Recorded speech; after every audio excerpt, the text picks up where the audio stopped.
Let us pray together. Our gracious and loving Heavenly Father, we come to you today in the name of Jesus Christ, the name that's above every name, both in heaven and on earth. We come to you, Almighty God, because your faithful love surrounds us, and we give you thanks for the gift of life and the many ways you sustain and nurture us.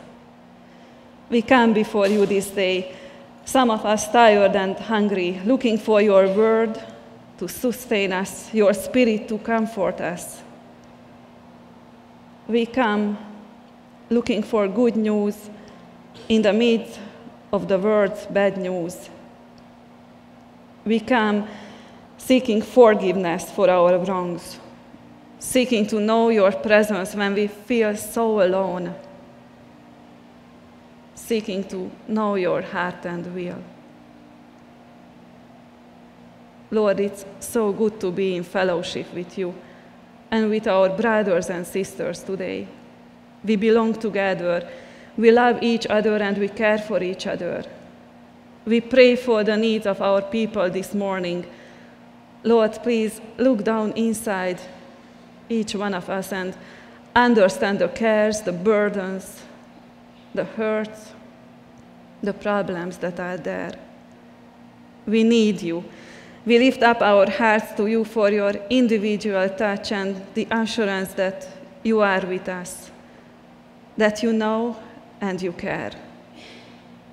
Thank you, Lord, for being right here, right now. Let your grace rain down on us, O God.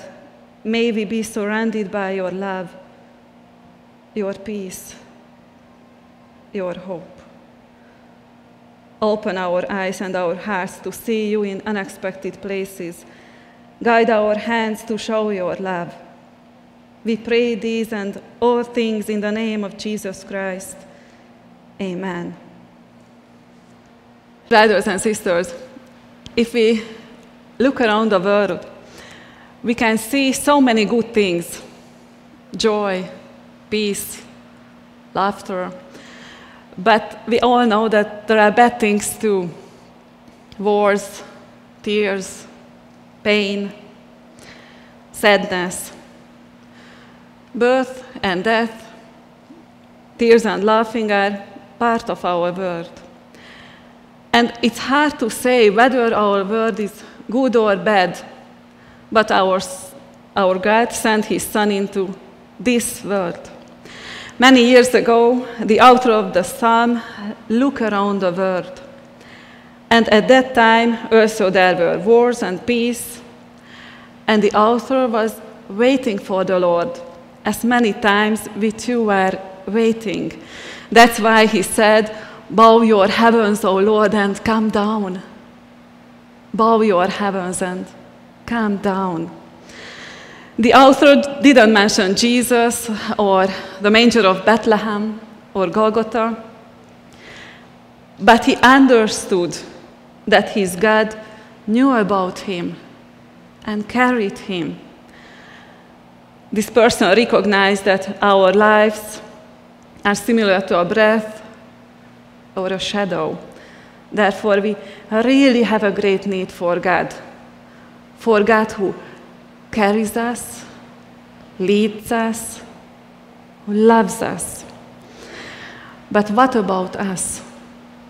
What do we think about our lives?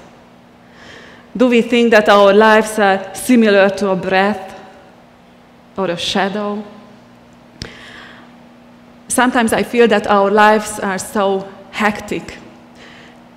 We haven't enough space in our lives for real and deep relationships, for which we struggle. Many times we also have no time for other people, but I think we also have no time to know ourselves. That's why we, like the author of the psalm, must ask, "Bow your heavens, O Lord, and come down." Come down. And Jesus has an answer to our sigh. And this this is part of our message today. He chose us. Yes, today in our text we hear that the Son of God, Jesus Christ, the chosen one, chose us. And chose us not simply to be servants, but to be his friends. And this is incredible to me, incredible and wonderful. And I want you today to think about what this means. I'm sure you have had the experience of being told by someone that they love you or that they think you are a special person. And maybe you have a hard time to accept this statement because of your own behavior, your sense of your sinfulness, or your lack of ability. Many of us are so frightened, so afraid, so uncertain, that even when we are chosen, we don't feel the joy that being chosen can bring to us. When I look out here on this Sunday morning, I see faithful people. I see people who follow Jesus Christ, who worship together, who pray together, people who listen to the holy stories and seek to obey the will of the Lord. But still I wonder, when I see you, how many of you believe that Jesus Christ really has chosen you? How many of you believe that he has personally called you to do what you are doing? And those who believe this, how many believe that Jesus Christ is still with you, guiding you, or trying to guide you each day?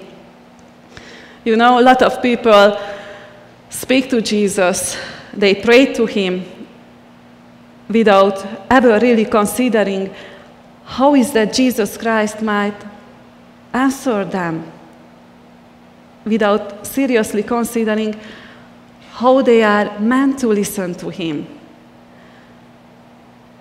And it's really important today, if we look at our gospel lesson, in which Jesus Christ wants you to know that he is the one who chose you. He knows you. He knows you who you are, and he chose you.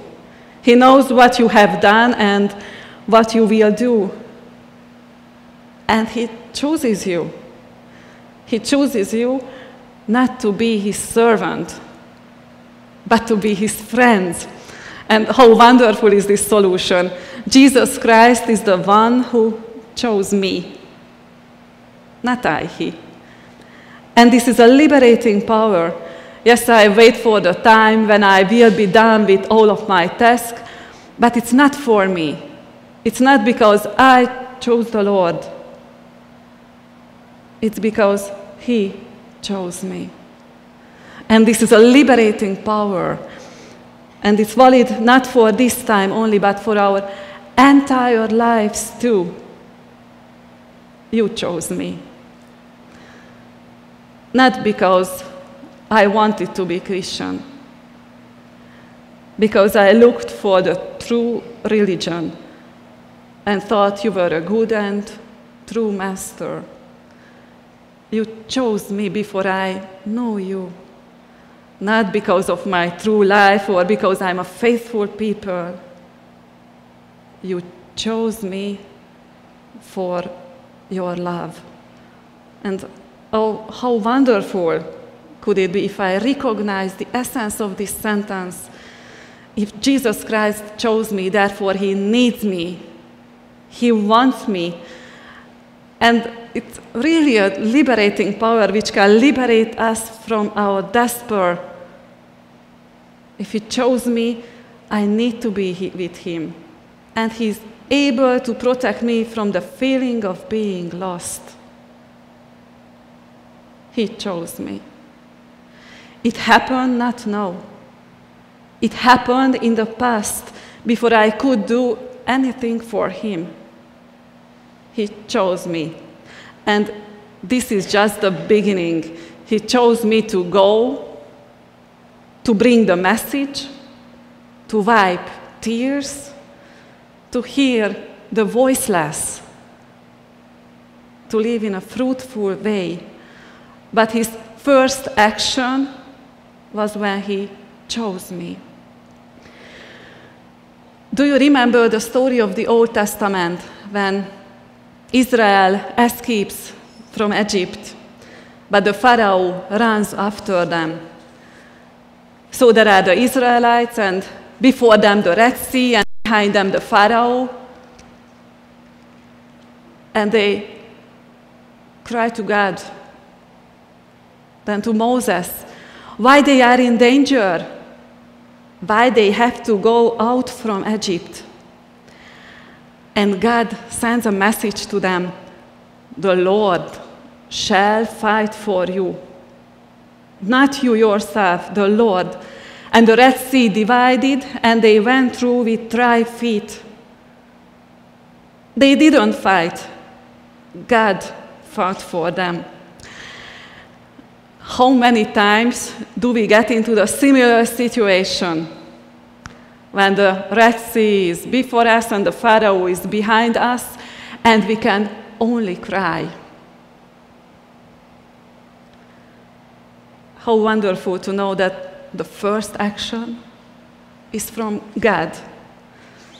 God is the one who chooses us, who fights for us. Or just think about the 12 apostles when they started to proclaim the word of God. We all know that this was a dangerous mission that time. But they didn't look at themselves, but to Jesus Christ. Because what's the matter if the whole world against us? But Jesus Christ is with us. And they knew it because Jesus taught them, you are not alone. I chose you.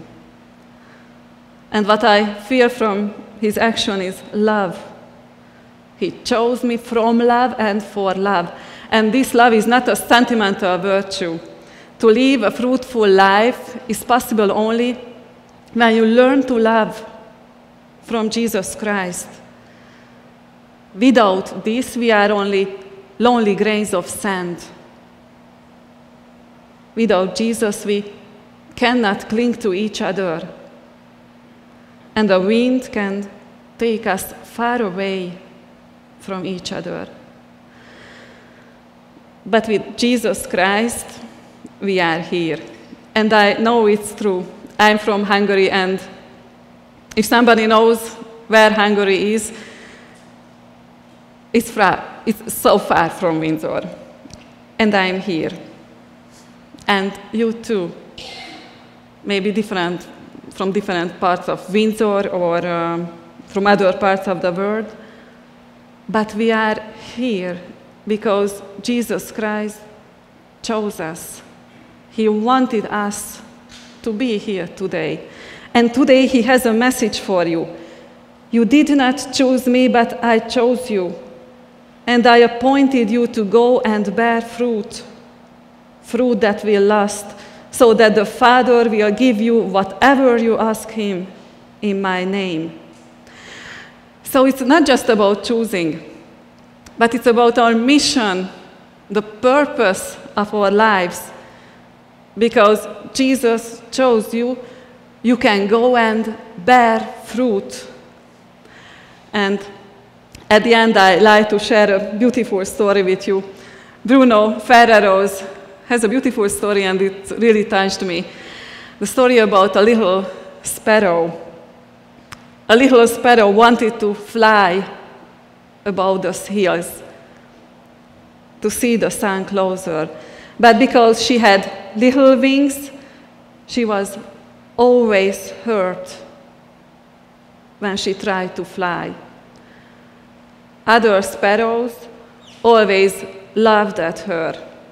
But one day, when she tried to fly, the wind told her, "Open your wings, and I will fly with you to the heights." First, the little sparrow was afraid to be so high. But when she opened her eyes, her soul was full of joy. And from that day, she always spoke about her experience. Others laughed at her, but this didn't hurt her anymore. She just spoke with joy about the miracle she experienced. When we hear in our hearts what Jesus tells us, we experience the same. We do not want to do anything else, just share this wonderful news. How many times do we go somewhere because of our own reason? Now, this is the time when you can go again in the name of Jesus Christ. And thanks be to Christ that He chose us. And He is the one who is sending us to bring fruit.